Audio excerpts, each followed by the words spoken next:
আমার আজকের রেসিপি মাওয়া ঘাটের মতো ইলিশ মাছ ভাজা আর বেগুন ভাজা, সেই সাথে ইলিশ মাছের লেজ ভর্তা। সম্পূর্ণ সব রেসিপি আজকে বাসায় নিয়ে এসেছি, মাওয়া ঘাটের সকল রেসিপি।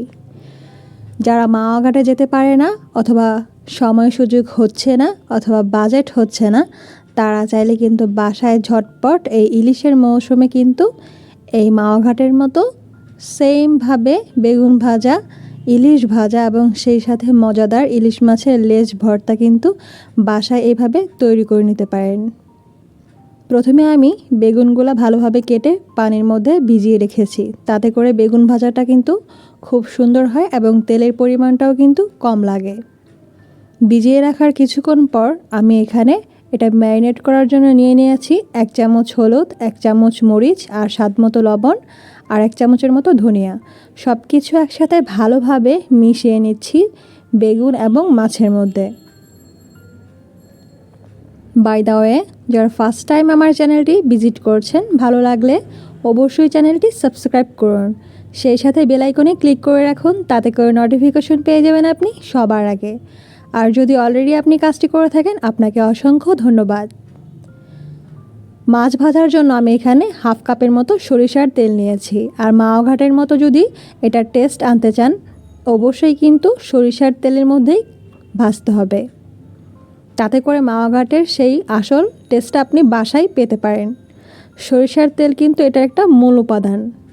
আর রাঁধুনি সরিষার তেলের মধ্যে ভালোভাবে মাছটাকে এভাবে ভেজে নিচ্ছি।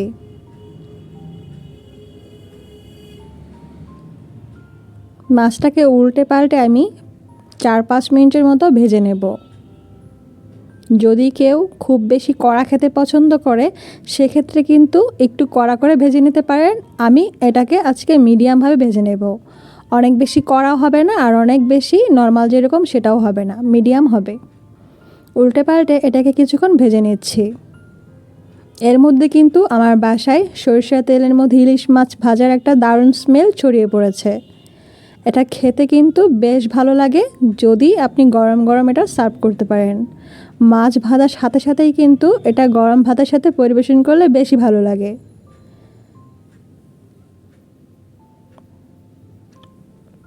সেই একই তেলের মধ্যে কিন্তু আমি এখন বেগুনটা ভেজে নিচ্ছি, তাতে করে বেগুন ভাজাটার মধ্যেও কিন্তু খুব সুন্দর একটা ফ্লেভার পাওয়া যায়, আর খেতেও বেশ ভালো লাগে।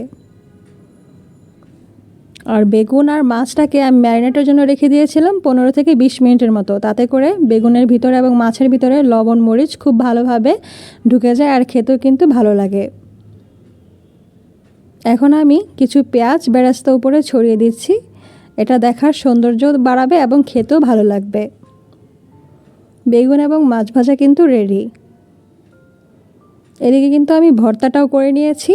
নেক্সট এপিসোডে এইটার ভর্তা রেসিপিটাও আপনারা পেয়ে যাবেন।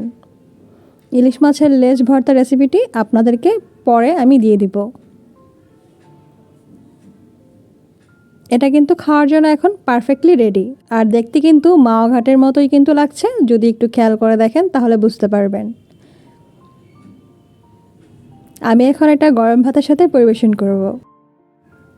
গরম ভাত নিয়েছি, আর নিয়ে নিচ্ছি 1 পিস মাছ, আর সেই সাথে নিয়ে নিচ্ছি 1 পিস বেগুন ভাজা, আর নিয়ে নিচ্ছি একটা কাঁচামরিচ।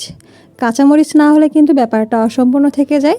আমি একটা কাঁচামরিচ নিয়েছি, আর নিয়েছি মাছের লেজ ভর্তা। আর মাঝখান থেকে মাছ ভাজার সময় আমি সামান্য তেল উঠিয়ে রেখেছিলাম, আর সেই তেলটা উপর দিয়ে আমি দিয়ে নিয়েছি। আর এটা খেতে এত বেশি মজা ছিল যে মাওয়া ঘাটে যাওয়ার কোনো প্রয়োজন হবে না, আপনি বাসায় মাওয়া ঘাটের ফ্লেভার পেয়ে যাবেন। আশা করছি আজকের রেসিপিটি আপনাদের কাছেও ভালো লেগেছে। ভালো লাগলে অবশ্যই আমার চ্যানেলটি সাবস্ক্রাইব করুন, আর এরকম নতুন নতুন দুর্দান্ত রেসিপি পেতে অবশ্যই বেল আইকনে ক্লিক করে রাখুন। আজকে এখানেই বিদায় নিচ্ছি, দেখা হবে নতুন কোনো রেসিপির সাথে। সে পর্যন্ত ভালো থাকুন। আল্লাহ হাফেজ।